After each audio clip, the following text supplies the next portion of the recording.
my wife in Holland. I've been to Holland so many times. I love the people. It's a pleasure for me to partner with the Reno group. I've been out before the pandemic to do master classes on this topic, family systems trauma. Last year, I was able to do it through a webinar because of COVID restrictions.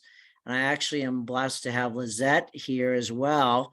She actually experienced and has taken the master class. She's also going to be here to comment on some of the tools and how she's applied them in Holland. So thank you, Lizette, for joining us tonight. And so it's 11:30 here in the morning. It's the evening for you guys. So let's get started on anxiety and anxious families. No more is this topic more timely than today. We just had a 60 Minutes documentary where almost 50% of young people post-pandemic are suffering with anxiety or depression or suicide ideation. And so anxiety, unfortunately, is exploding now. And we need tools, both paraprofessionals and professionals, parent support advocates are needing tools today to bring down the anxiety. It's exploding. So I really want you to leave here with tools you can use tomorrow and give you a sample of what it would be like if you did decide to do the master class in November. So let's go ahead and get started. And any questions you have, kind of put those in the chat bar as we go along. Allison is going to collect those and we'll have time at the end to answer questions. So some of you know me, some of you do not. If you have never met me before, I'm Dr. Scott Sells. I started the Family Trauma Institute with really this goal in mind, is to help train folks like yourself to become an expert at family trauma. And why is that important?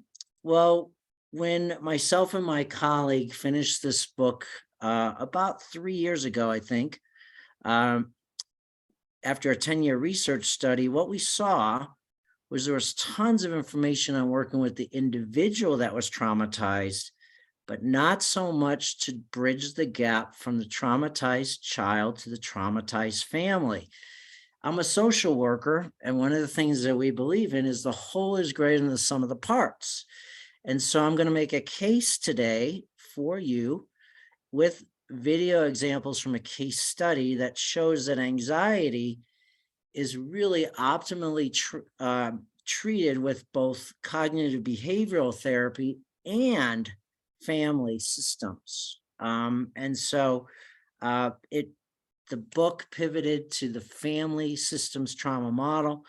And Lizette, as my guest panelist, would you introduce yourself and just a little background about yourself before we jump in? Because you have been trained in this model. And so I wanted to maybe share just a little bit about you. Yes, thank you, Scott. My name is Lisette Nelemans. Misschien kan ik ook even in het Nederlands. Dat is misschien ook wel makkelijker voor iedereen. Ik ben Lisette Nelemans, ik ben systeemtherapeut. Ik heb mijn eigen praktijk. We zijn ondertussen met 10 personen. Ik werk veel met de jeugdbescherming samen en met de rechtbank. Ik heb vorig jaar november de masterclass van Scott Sells gevolgd. Daar ben ik heel enthousiast over geworden en ik heb daarna ook gekozen voor een supervisietraject. En ik heb hem nu ondertussen, we zijn bijna een jaar verder, heb ik hem geïmplementeerd in mijn eigen werkmethode. Dus dat is wie ik ben. Thank you, Scott. Yeah, thank you. And we've translated a lot of the materials into Dutch as well, and I'll show you some of those as well. So let me start off by talking about what happens with this model is from this model, there's 12 core techniques. And in the hour that we have together with anxiety, I'm going to show you what feedback loops and undercurrents are and how it is really literally a game changer to help families see how anxiety is a dance between parent and child. And I'll show you a little bit of the C tree diagram to visually show them that it's not about fix my kid or child. It's more about let's work on these undercurrents or what's driving the anxiety at the root level, and then show you what's called a trauma playbook, which is a written plan that helps the family get unstuck in the here and now with the anxiety that they are experiencing. So, those of you who want to keep up with this approach after the webinar today, familytrauma.com also has short articles on different areas of the model as well for you. I will talk a little bit about the master class at the end. My hope is that I will be there in person this year. And if not, I will do it virtually, but my hope is to be there in person. 3 takeaways today. 1, why are anxiety disorders traveling in families at such high numbers? Number 2, how do parents over accommodate? And most of the time it's unknowing. They don't even know this. And how do we use feedback loops to show them in a non-threatening, non-shaming, non-blaming way that they are helping their child maintain the anxiety disorder? And actually, it goes both ways, because sometimes the children help the parents maintain their anxiety disorder. So it's a dance. And then next steps, if you want to go deeper. So the other thing I hope that I'll ask you at the end is for a vote. Did you leave this webinar with a deeper understanding to see anxiety from a family systems trauma lens? I mean, the first step obviously is there's a parallel process. We're trying to help the family see anxiety from a family systems trauma lens, but that also means that we as professionals are seeing it from a family systems trauma lens. So I hope that I do a good job today, and that is something you can check off your list. Just briefly, some of the statistics, but this is an interesting one. It's the most common psychiatric condition in children, and these statistics obviously took place before the pandemic. And the pandemic exacerbated and it accelerated this problem. Nearly 33% of adolescents between the ages of 13 to 18 have this condition. And so as I pulled from the Washington Post, this may mirror what's happening in Holland, but the persistent feelings of sadness are at, unbelievable 44%. Then what also obviously considers me is the high number of suicide and attempted suicide. And what's confounding the problem even further is the long wait lists. It's like a flood that is happening. And so kids are not being able to be seen right away. And I'm speaking about the United States, and it may be in Holland. And so this persistent feeling of sadness and hopelessness is really taking on epidemic proportions. So here's the good news. Oftentimes over time, childhood anxiety goes away on its own. But here's the bad news. The bad news is that anxiety will often not go away with what's called over accommodation. Now, I'm going to stick a pin in that, meaning I'm going to come back to that. But the over accommodation will continue to fuel the anxiety, and it's over accommodation within the family. And the problem is that it will often branch out and pick up other problems along the way, such as depression. So in other words, if we're not able to lower the anxiety, not just beyond just psychotropic medication, and get to the root, the chances go up that with this disorder, it oftentimes branches out to other problems such as depression. So could you put in your chat bar pretty succinctly or briefly, from where you stand and where you serve as a helper, do you see anxiety disorders as one of your most difficult cases to treat, and one reason why? And while you guys are answering, I'm going to ask and put you on the spot, Lizette. Why is anxiety disorders for you difficult to treat in your practice? And you're on mute. I Yeah, go saw ahead. it, Scott. Thank you. Well, I think everybody in... ik ga weer even over het Nederlands. Iedereen in Nederland, denk ik, ervaart dat door corona kinderen, gezinnen eigenlijk nog meer aan het omvallen zijn. Veel spanning rondom financiële problemen, thuiswerken, op elkaars lip eigenlijk hebben gezeten. We komen daar nu allemaal uit. Er zijn schoolproblemen, mensen die opnieuw een baan moeten zoeken. Kinderen die opnieuw weer moeten wennen aan grote groepen. Het is veel in een hele korte tijd. Wat daarin fijn is om daar het model bijvoorbeeld van Scott te gebruiken, is om daarin anxiety in beeld te krijgen. Omdat dat een manier is waarin je heel snel eigenlijk gaat kijken waar liggen eigenlijk de onderliggende lagen. Daar zal Scott zo meteen zelf nog wat over vertellen. Maar dat maakt het ook heel moeilijk, zeker omdat ik als systeemtherapeut met hele gezinnen werk. En dus de systemic dance, waar Scott het net over heeft, dat is iets wat ik dagelijks zie en eigenlijk steeds meer getraumatiseerd. My wife speaks Dutch, so I caught some of that. Okay.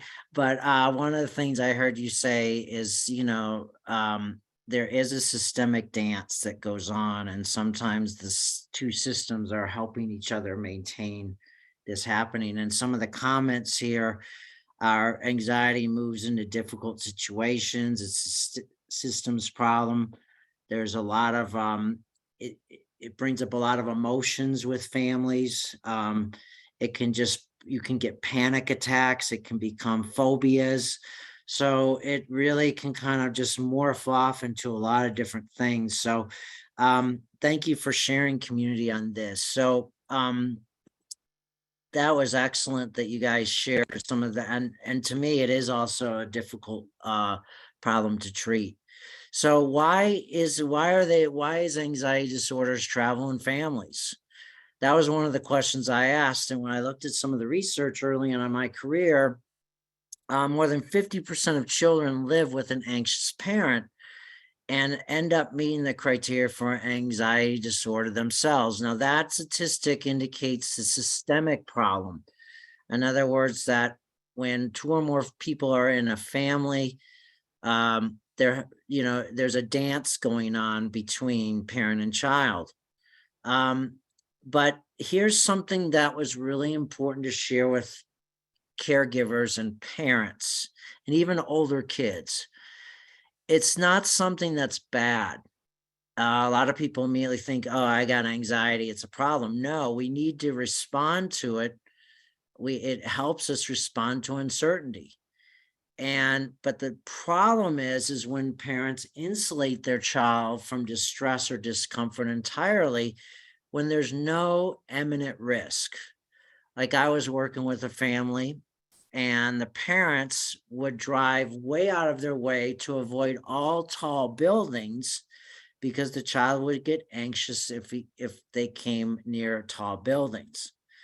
I had a recent situation where we started going back to school where the child did not want to go on the school bus. So the parent dropped everything and immediately took the child to school every day and stopped for coffee on the way to school. And the child smiled at me and said, why should I suffer anxiety of going in the bus when I can get a great latte on the way home and I can just sit in the car and listen to my music? So again, the parent didn't recognize that they inadvertently were helping maintain the anxiety because they insulated the child entirely.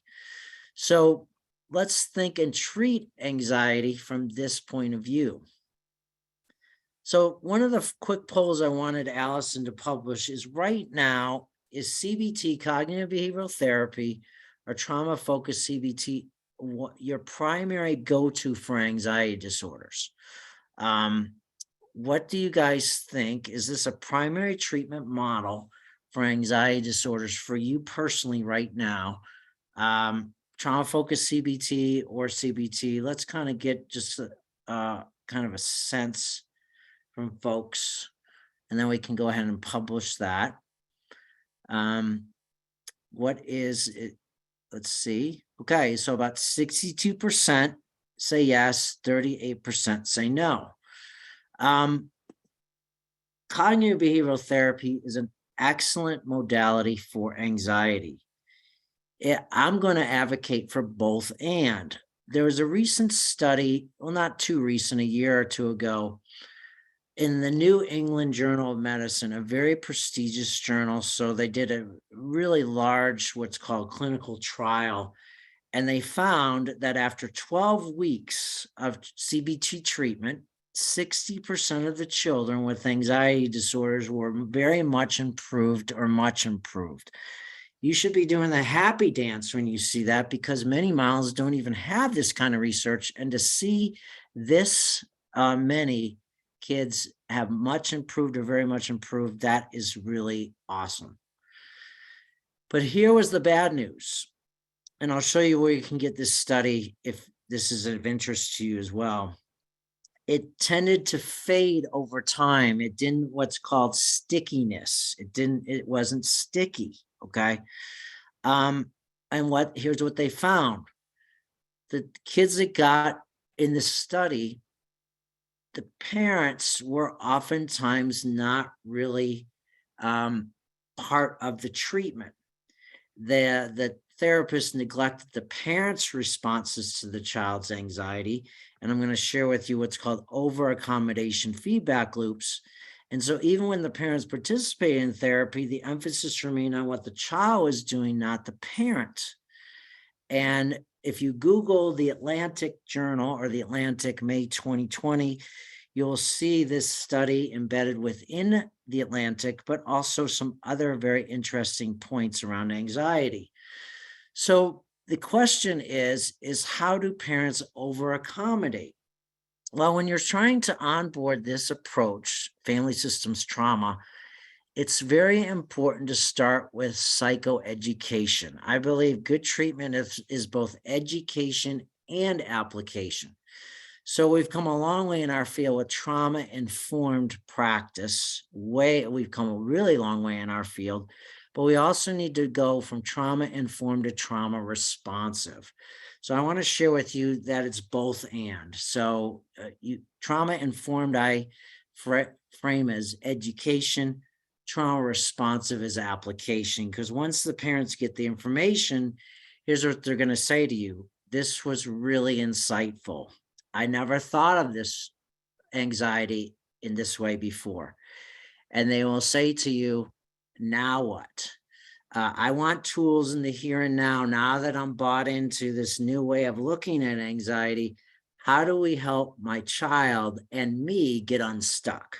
So I'm going to first show you that the first onboarding is showing them in a non-threatening way how over-accommodation happens through a handout that these slides will be sent to you after, the presentation today. So you can take pictures of the slides, but know that they are coming to you by email. And I encourage you to use these handouts that I'm about to show you to onboard the family to an educational point of view of, I never thought of it this way before. Okay. So here's the first step. It looks like this. So over accommodation is an unbalanced situation. I always say that anything in moderation is good, but when things are like out of balance or extremes, they can result in dysfunction. So here we're going to help the family as a unit know that they're unbalanced and what over accommodation means. So what we're going to go for is to help the parents leave your meeting with, and you can do this whether you're a caseworker, a parent support advocate, therapist, this information is very empowering, where I want them to move from, I'm here for you to fix my child, to now I'm leaving your office, to it's a parent and child problem. That's what's known as a paradigm shift. So the first thing is, I'll say, what is the definition of over accommodation? It's when you as a parent or caregiver change your behavior and or lifestyle to help your child avoid or lessen their feelings of anxiety. And here's the kicker: when there is no imminent present danger, because this will prevent the child's coping mechanisms from developing, like when you go to the gym and you work out your muscles. This blocks this. And so the two types that I'll share with the parents are active participation or lifestyle over accommodation. Sometimes it can start as a active participation, and if it hangs around long enough, it can move to a total change in the lifestyle of the family, which includes the siblings. So over active participation is when a parent changes their behavior to participate in helping their child avoid or reduce anxiety. Here's a couple of examples. A parent turns the lights on and off 3 times because the child's compulsive. The parent saying, I will act, or unconsciously saying, I will actively help my child maintain OCD. Parents always order for their child at dinner because the parent won't answer the waiter. I actively help maintain social anxiety. Now, I'll say to parents, this is normal. We do this. We're wired to protect our children from the moment they're born. This is just out of balance. And I'll say lifestyle accommodation is when parents change their entire lifestyle or daily life to actively do this. And so that this is an example where you stop inviting guests to the house when the child's at home because of social anxiety. Another example is parents stop going on dates because their child has separation anxiety. Some other examples are driving a child to school, like I said earlier in my example, because the child's frightened of the bus. Allowing a child to sleep in bed every night, which can start as an active participation. And I've had kids start at 3 and they're still sleeping in their parents at the age of 10. And now it's moved to a lifestyle. So it started as a behavior from the parent, but now over time has developed into a lifestyle. And then the child is distracted or entertained by technology 24/7, so they won't have discomfort at all. I did a webinar yesterday on technology, and that is actually making anxiety worse. That's a whole nother topic. Or refusing to go out of the house or get a job, and the parent is always hovering like a helicopter parent. So the first step is trauma informed, and then we're going to get into trauma responsive. So the first step is I'll hand the parents a handout, and if the child is older, I'll have them there because I want them both to participate. And I'll give them some concrete examples to show what I mean by family over accommodation. I'll say, let's take a problem of separation anxiety. This could be the symptom is the child's afraid to be alone at night. The over accommodation is mom lies with the child every night until they fall asleep, or they allow the parents to sleep with the parents. It's their choice. And this starts off as active participation. Then I'll use another example, social anxiety. Child's afraid to meet new friends or talk to them.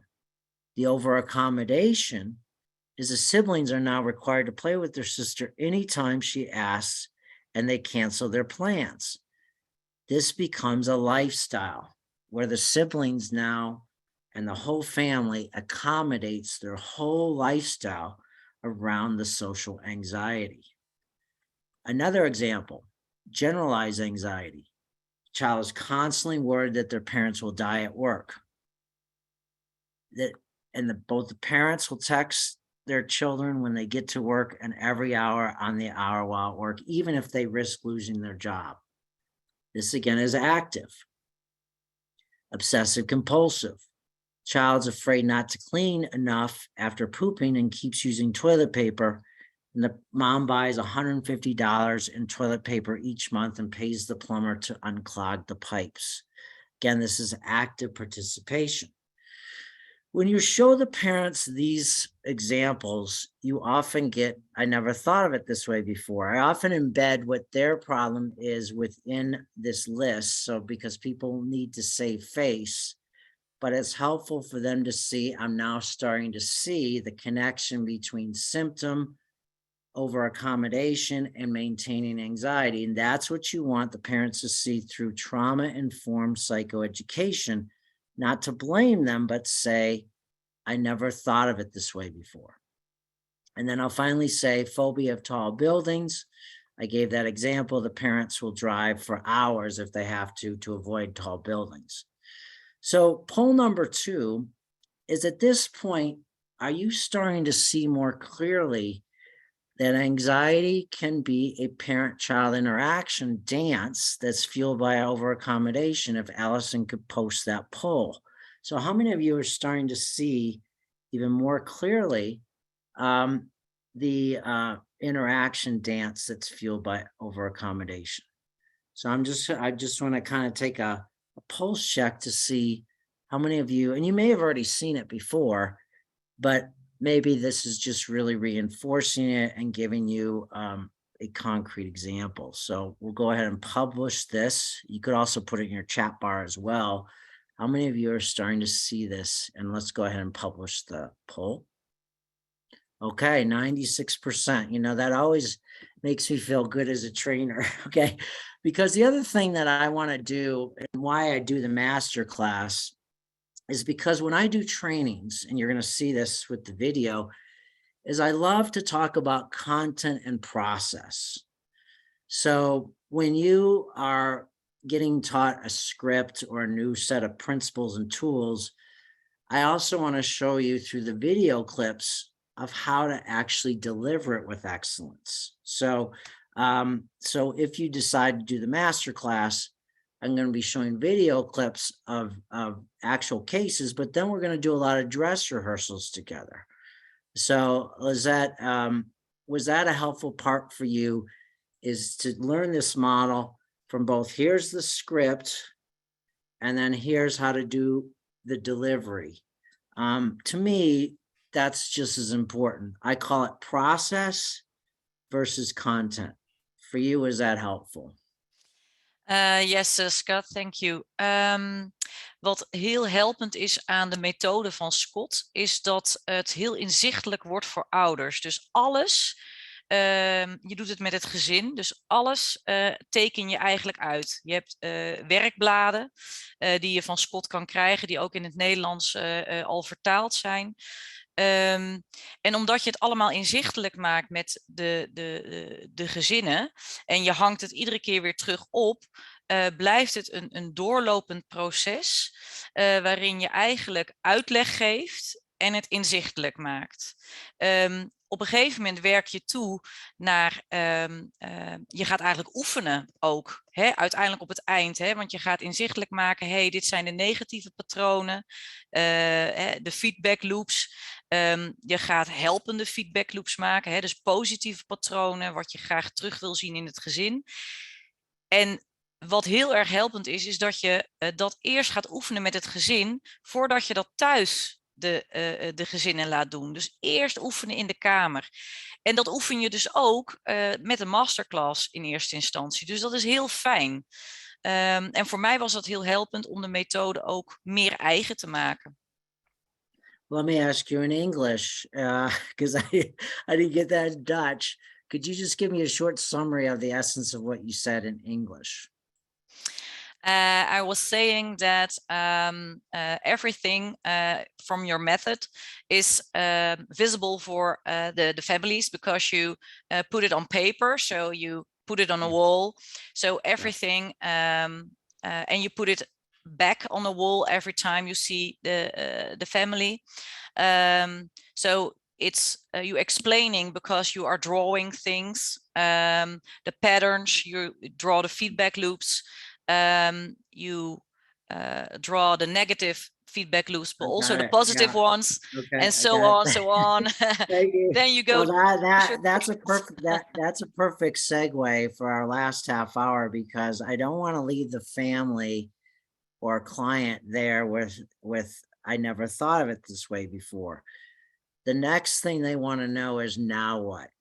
What do we do? And my job as a trainer is to teach folks like you that you can do this. You can have confidence in this. You don't have to go back to graduate school, to learn this, because that's where my tension was. I got my degree, but family work scared me. I didn't have step by step.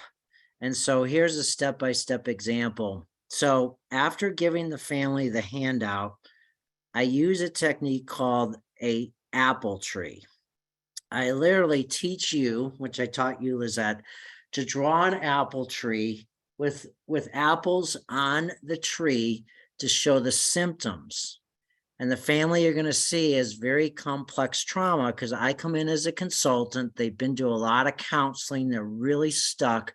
They've had what's a double suicide.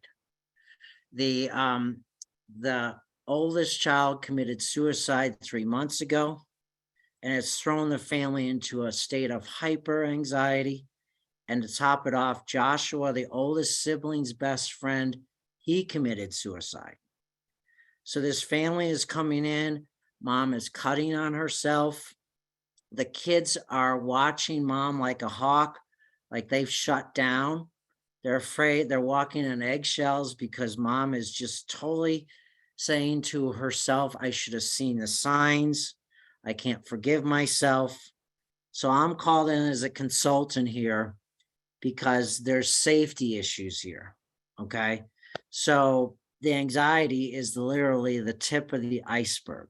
So let me show you what I did with this family, and also kind of give you a sense of what the master class might look like for you. So I have to help the family in a delicate way see that they're not necessarily causing the anxiety, but it's fueling it or enabling it through over accommodation in these two areas. So the feedback loop starts to move the family from psychoeducation to trauma responsive application. This is the second step overall, big picture. So this is Kaylee, Joshua, and their family.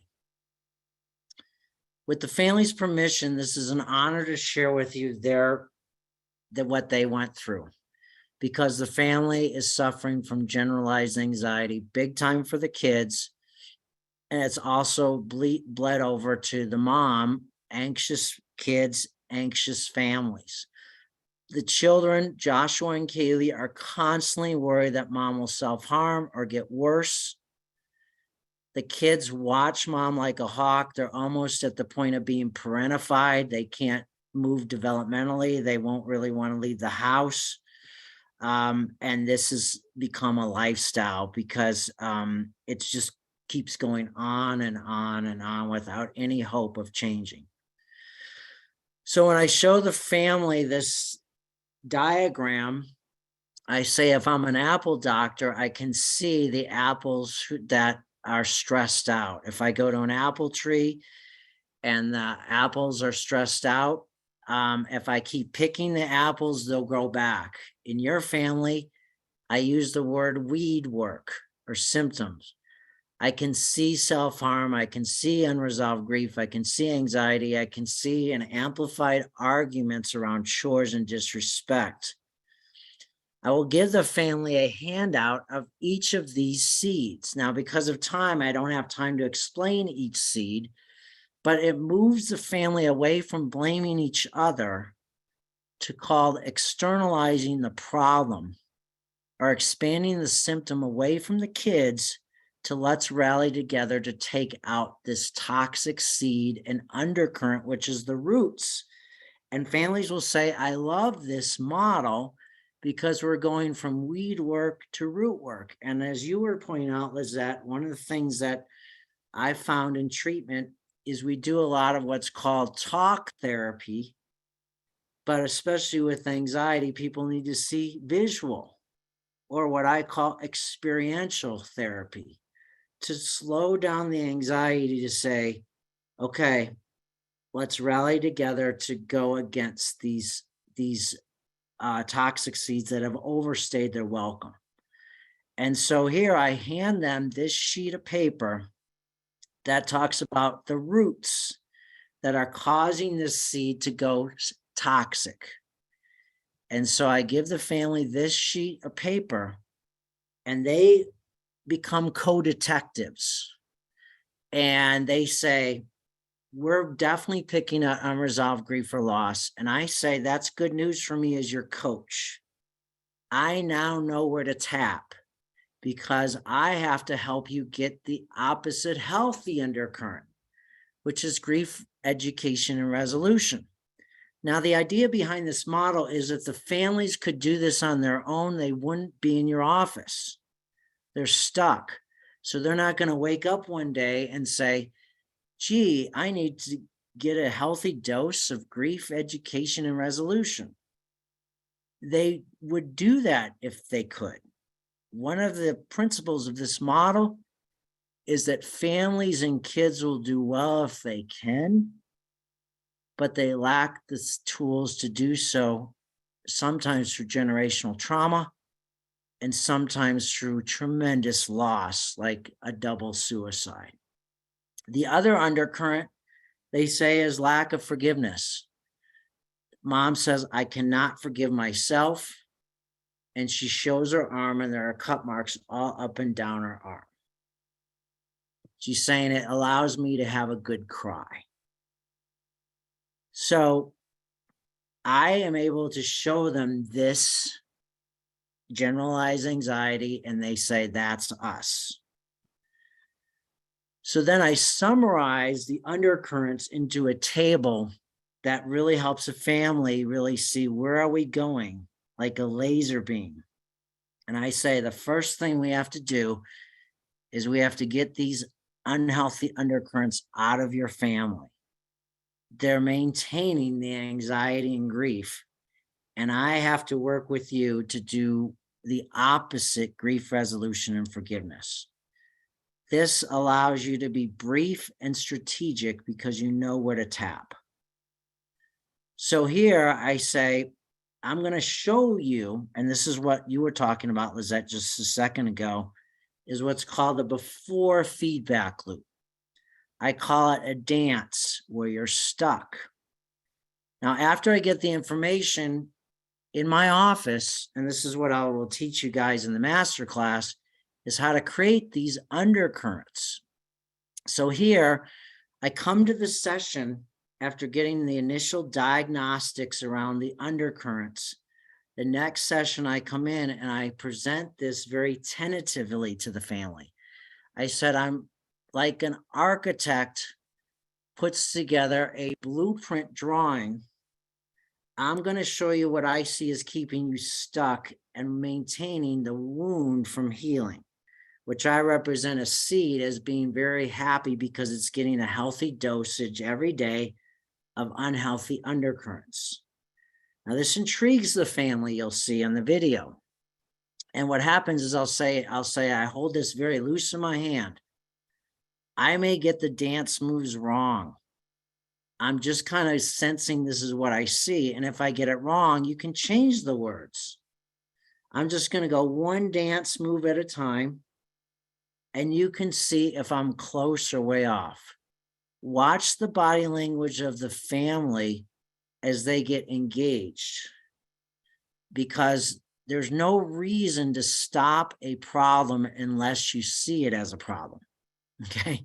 So I can't go in there and say, I've got a solution. They got to say, I see this problem as a family problem.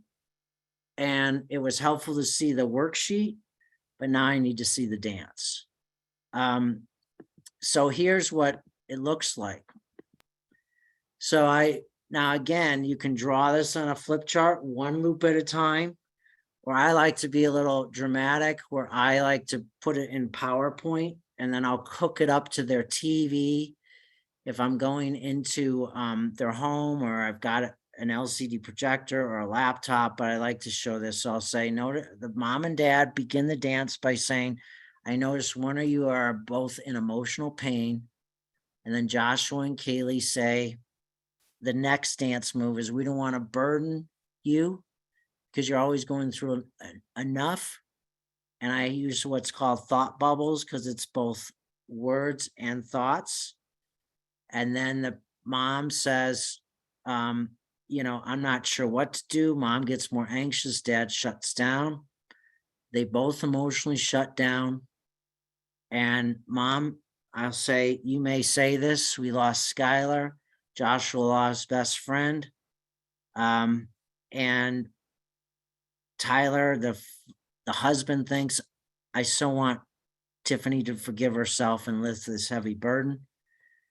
And then we will just try to get through this alone and hope mom will forgive herself.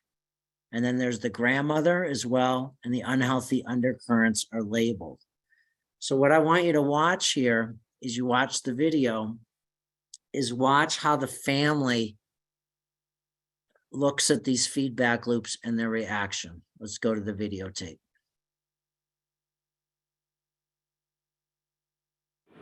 So here's the dance I see. This is what's happening now. This seed is happy because it's getting fed a steady diet of unresolved grief and lack of forgiveness. Mm-hmm. And so here's mom and dad, and here's Joshua and Kaylee. Now I could be totally wrong in these dance moves, but you can tell me if I'm close or way off. The first dance move I see sometimes is you notice that one or both children are in emotional pain. You guys, because you love your parents so much, are like, I don't want to burden them. They're already going through a lot. And they're thinking this in their thought bubbles. And the next move is that you guys are like, I'm not sure what to do. Mom gets more anxious and dad shuts down. And the next one is that the kids tend to shut down or get angry. And then the next one is, you're like, what do we do? We lost Skylar. Joshua lost his best friend. We don't want to lose Joshua or Kaylee emotionally. And Tyler thinks, I so want Tiffany to forgive herself and lift this heavy burden. Mm-hmm. And the kids say, we'll just try to get through this alone. We hope mom can forgive herself. It's not her fault. Thinking that. And grandma's sitting there going, I still want to help. What's my role? How do I help? Mm-hmm. And the unhealthy undercurrent is not sure how to grieve, which welcome to the United States. In most cultures, there's no handbook on grieving. Mm-hmm. And unforgiveness. This is what I have to help get out. And we've got to shrink this seed. It's way overstated its welcome. Mm-hmm. How close am I to this, Dad? Pretty close. Yeah. Mom? Yeah, I mean, really close. Right here, the anxious and the shutting down. I get really, I do get really anxious, but also at the same time, like if people are yelling or there's fighting breaking out, I freeze. I completely shut down. I will say, you're not listening, you're not responding. It's not that. So the chores is just a chain reaction to fight or flight, and you'll just shut down. Mm-hmm. And then Dad does shut down a little bit too, or he gets more. Yeah, I don't. Shut it down. Yeah, okay. And then Joshua, let me ask you, do you think this, oh, they're burdened already, and you emotionally shut down. Did I get that right, or am I way off? No, you got that right. So Lizette, in a very, short and succinct way, as you have started to use these feedback loops, how has it helped you with your clients?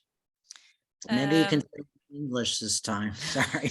It's okay, Scott. It's okay. It helped a lot because you drawing it. I'm drawing it. You make a PowerPoint. I draw, and sometimes I'm right. Sometimes I'm a way off, but that's fine because the families are correcting me and they are eager to work it out because they feel like they have a mission again, working towards something together. And that's very helpful to understand what's happening between them and between the family members. So it's helpful in very different ways. And sometimes I got a text or an email after a session of things they want to share because they recognize the feedback loop. We're in a feedback loop, something like that. Yeah. Yeah, it becomes the new normal. Like, and what excites me as I listen to you as a teacher is that you did the 3-day masterclass to get all the tools. And then you went on after graduating from that into certification, where you met with our team once a month for 6 months to onboard the techniques. And so as I'm listening to you, it's become your new normal. You know, it's been incorporated into the other models of change you have. It complements and enhances. So I can see just by your description how far you've come. And so I'm just really proud of you. So yeah. So the next thing that really helps the family is they want to know, okay, this is where we're stuck. And you then give them hope by saying, I want to talk to you about what the future could look like. Sometimes they use the metaphor, like when you go to the movies, you see what's called movie trailers of upcoming attractions. I say, this is where I want to carve out a pathway for us to go forward. And so one of the things that I would teach you, if you did go ahead and do the masterclass, is what I think is really important is to go to the healthy undercurrents. Now, the undergirding of the FST is structural strategic family therapy. And one of the key things in the book is in chapter 8, I have a menu of what's called strategic interventions or techniques. So once you as the therapist find out what's the undercurrent I'm going after, you would go to what I call like antibiotics, like anti-venom. And so I pick out what's called a sample and I say, we may choose this technique or not, but it gets the family something they can see, taste, and touch. And so what it looks like here is an actual playbook. A playbook means who's involved in the intervention, which is building a memorial for Skylar. Who is that? Okay. Who's involved? What is the intervention or antibiotic? When will you do it? Where will you do it? How will you do it? And I'll say, that's what we'll do in future meetings. I just want to give you like a sample of what it would look like. Now, the family loves this because we're shrinking the seed with the prescription, building a memorial. And so what you're going to see is in the video, as we close out today, is what it would be like in the future if they now have the healthy undercurrents. And I'll say this may be the future or not, but it shows you what the possibilities are for change. And so I say to them, I'm going to focus on what would it be like in the future if you had these healthy undercurrents in your family. And so here, watch the emotions, especially from the mom, as she now feels this is a family issue where we all have to change, not just our kids. It's really awesome to see.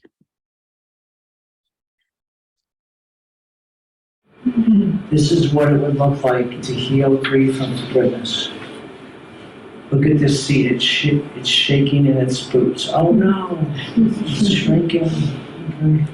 What are you doing? Stop. Okay.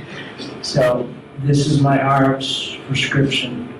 I'm going to give you a sample playbook and homework where you guys can choose this or another. I think building a memorial for Styler and bringing the family together will be honoring to him. And I also would like to add Matthias, because I believe that's what he would want to. And so I didn't put Matthias in because Matthias is the best friend's first name for Joshua. So I say we could also do a memorial for Matthias as well. And they get curious about what that would look like. I hadn't talked to you, but we're going to put Skylar plus. That's for you to consider. This is where together let's honor both Skylar and I had Josh's best friend.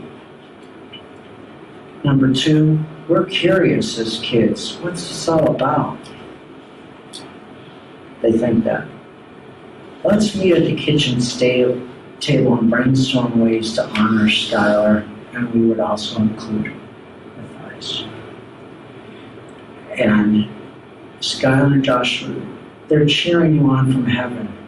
You guys can do this. Thank you so much, family. So long as we are being remembered, we remain alive. Tiffany, this is helping me forgive myself. Tyler says, I'm so proud of my wonderful wife.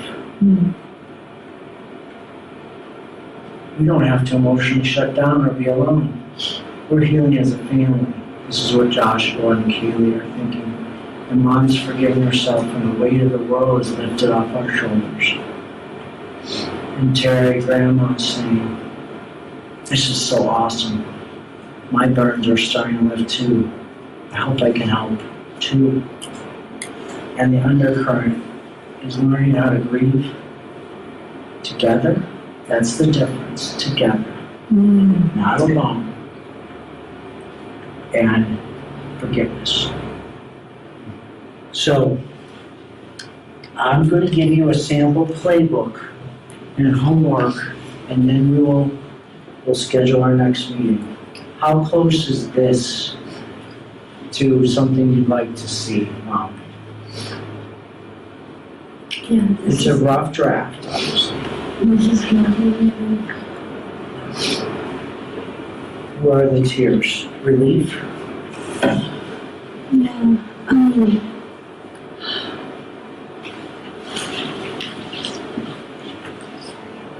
So this was, for someone who's in the helping profession, this is why we do what we do.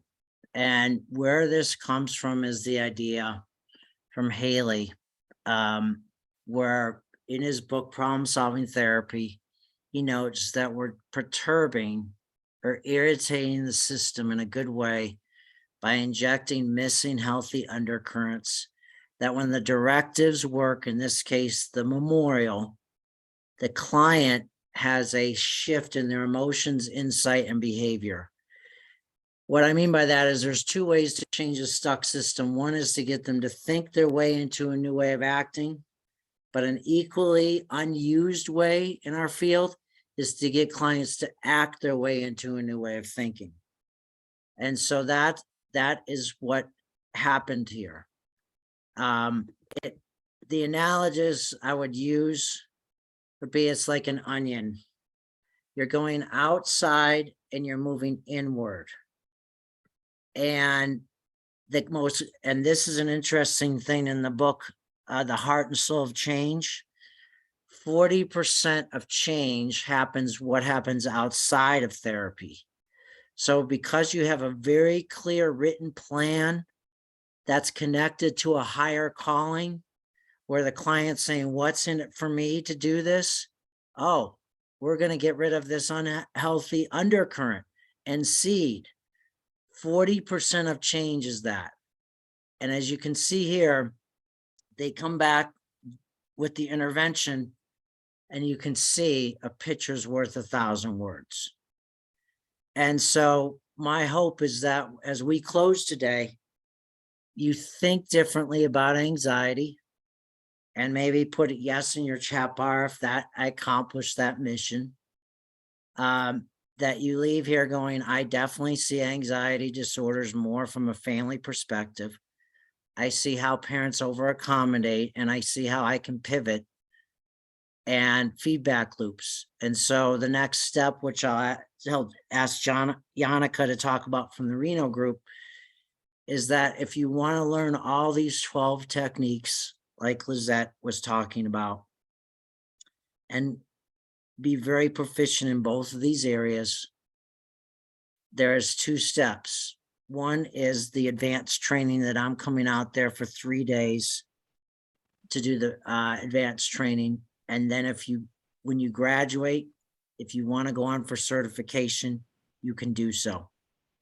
And so the first day, and I think we'll put the link in the chat bar to look at the 3-day masterclass.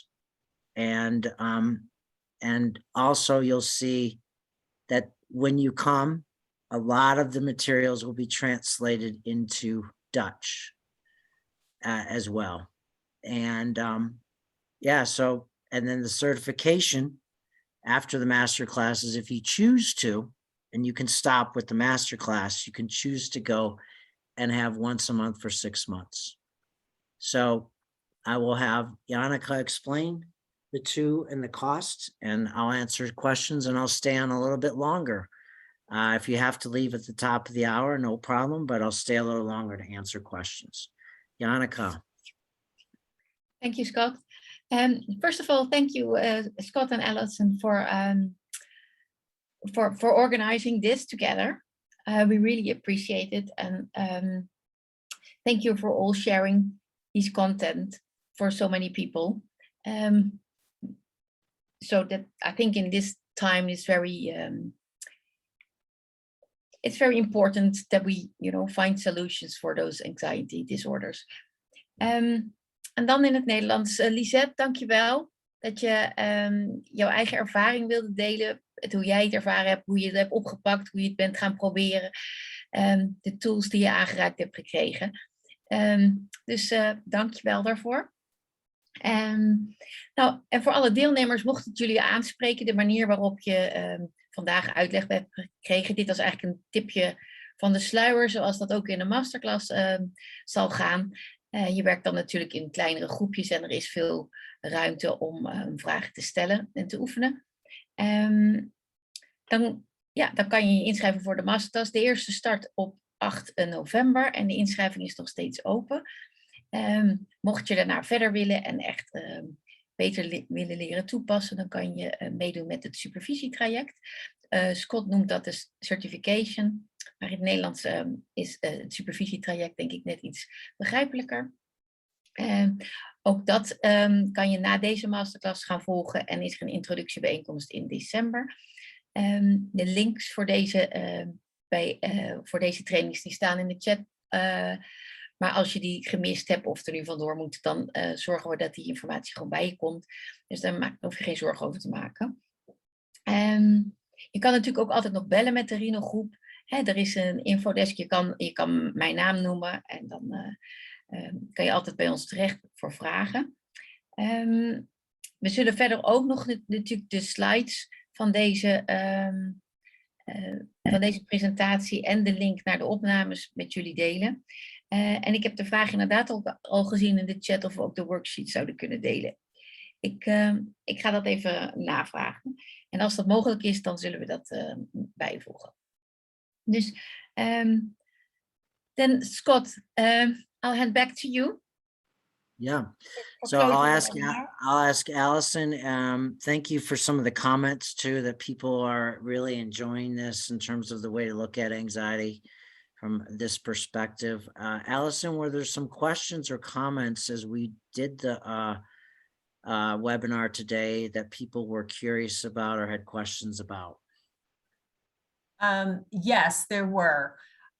So for starters, how do you deal with divorced parents who accuse the other parent that the child is scared because either the other parent is too permissive or too dominant? Yeah, a lot of times you'll have to divide and conquer because every divorced situation can be fraught with two parents that really don't like each other to parents that don't like each other but have a working relationship. So what I would recommend is joining each parent individually, showing them the same worksheets and showing them how not only is there anxiety, but lightly and gently say that their anger towards each other is also impacting the child as well.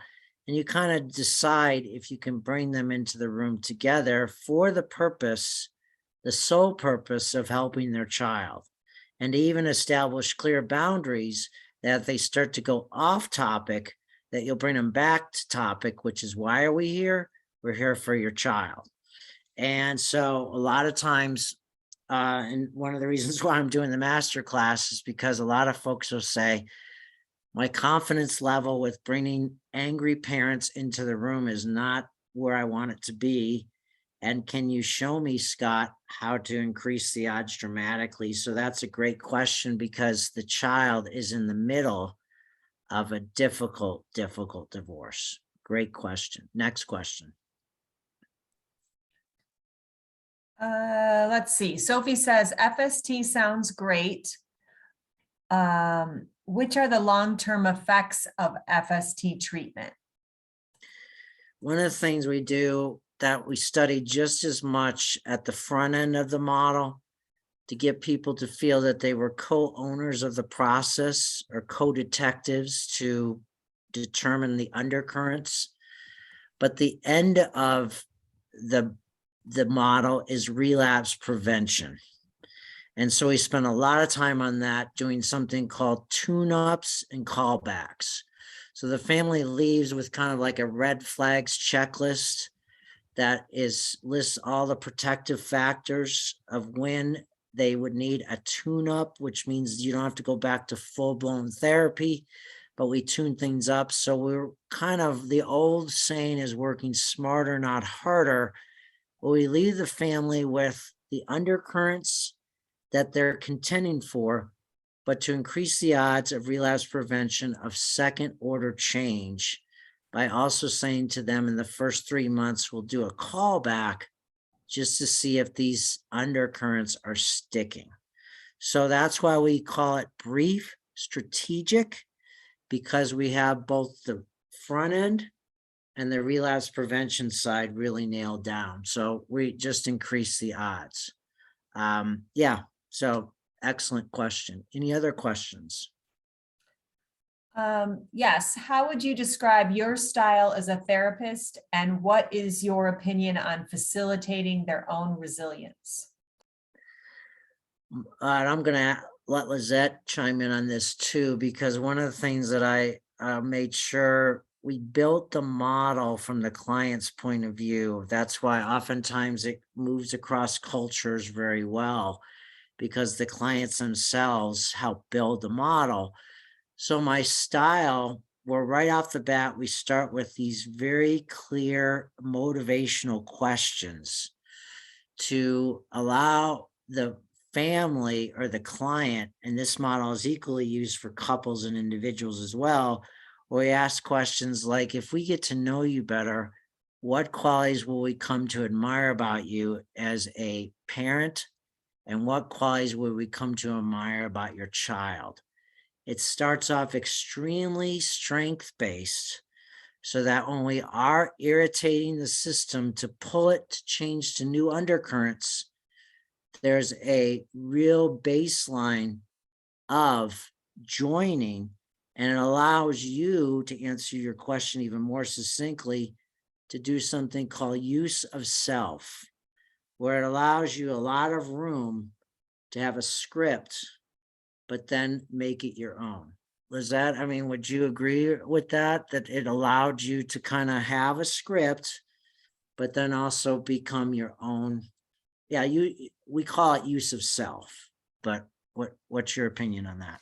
Yeah, that's correct. I'm a system therapist for many years now, and I'm using your method now for a year. And it's you can pick things out of the method. You can use the whole method. That's wonderful, but you can also use some of the things. But also the other things I learned from other techniques, I accomplish with it. I'm a very people person, so I always connect about what do you like to do? Who are you next to the problems you have?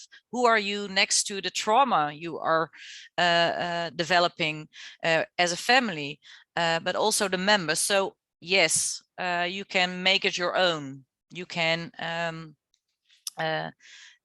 it's a dance. The method is a dance, and you dance along with it with the family and take the steps, and you can choose other steps with it, or that's just fine and lovely to do.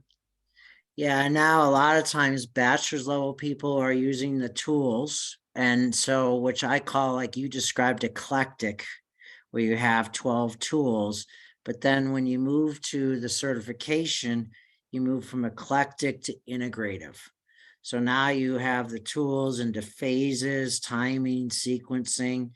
And what to me is like really from a model developer's point of view that I really love is that people come back and say, I can integrate EMDR nicely into this. I can integrate trauma-focused CBT. There's also a module around nutrition and trauma. So it's very holistic. And I made sure over the years that it was, because integration really helps increase the odds of success. But it's very, I'd say it's a very gentle, tender model because it allows people to feel that they're part of the narrative. I would call it transformational leadership versus transactional leadership. Oftentimes mental health, we don't mean to be as transactional. We're the doctor. We're going to render the diagnosis. Here's what you need to do. Very top-down transactional. Transformational leadership or coaching is like, we're going to transform together. And I think that that is really what people are looking for today, is transformational models, not so much transactional. I hope that makes sense to folks that are listening, because it's really, yeah, I think that I didn't like label it that way, but it came that way. So thank you, Lizette. Any other questions or comments? Yeah, I think we have time for maybe this last question, and I know Yannicka is answering the question in the Q&A about the masterclass in Dutch. So Scott, do you give psychoeducation, or I'm sorry, Dr. Sells, do you give psychoeducation to the whole family, or first only to the parents? Depends on the case. Like, you know, when you do the stress chart and what you saw, the apple tree, it allows you to kick the tires to see, you know, who really wants to be immediately co-therapists in this process and who's not ready. So it's almost like a wide angle, and then you go telephoto. And so, and it goes into the other question that I think Renee asked about, how is it distinctive from other methods? It's really the sequencing and timing. You know, as you saw today, it kind of starts where the client is with education, and then customizes a cocktail with the written plan. And then you go into what later called dress rehearsals or practicing delivery or troubleshooting. And so it really allows people in the here and now to get unstuck, but connect what they're doing to a higher calling or a sacred journey.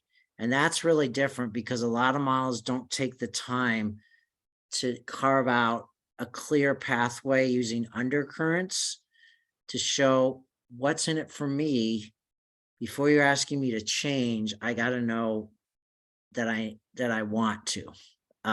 So that's how we do it in a nutshell. So, and thank you, Tamara, for your comment on spot on transformational leadership.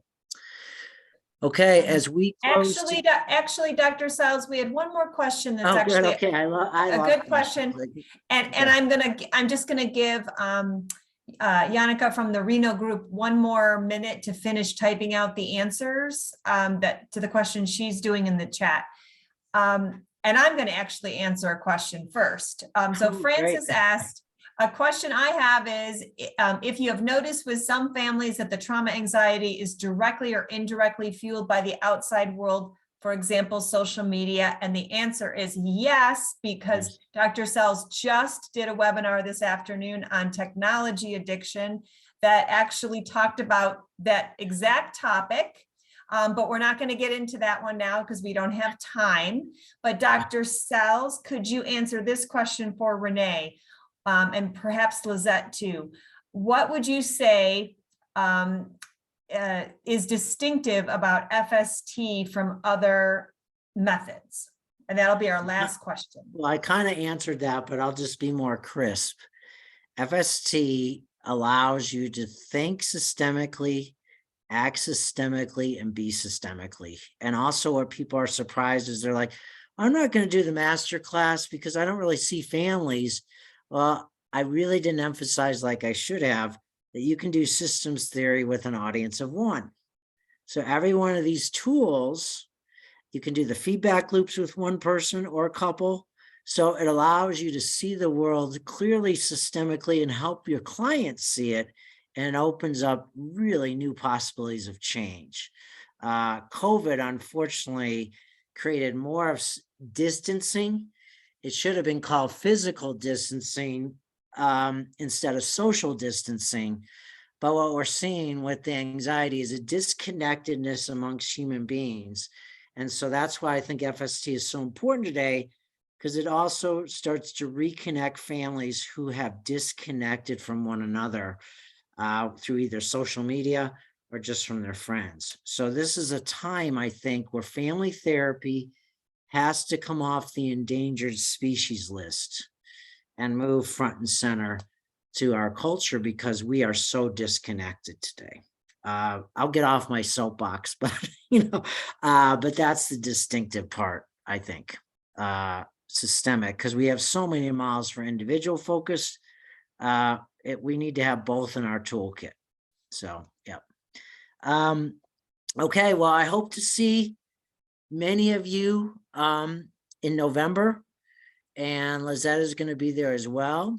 And if you have any questions between now and then, please email Yannicka. You'll be getting the PowerPoint slides and also the link to the masterclass and certification. And so I just really appreciate over 1,500 people signed up for this. And it's just an honor for me to be at home in Montana, reaching people with these ideas and thoughts, and more than ever, we need you guys. So thank you so much. And Lizette, just so appreciate you coming on, Yannicka, and thank you, Allison, as always. So thank you all. Is there anything, last parting words you wanted to say, Yannicka? No, Scott, it's I think we've covered everything so far, and we will reach out to all the people via the follow-up letter. And thank you again, and thank you, Lisette, again. I think it was very helpful. Thank you. And have a great day, everyone. Have a great weekend. Bye for now. Thanks, everybody. Thanks.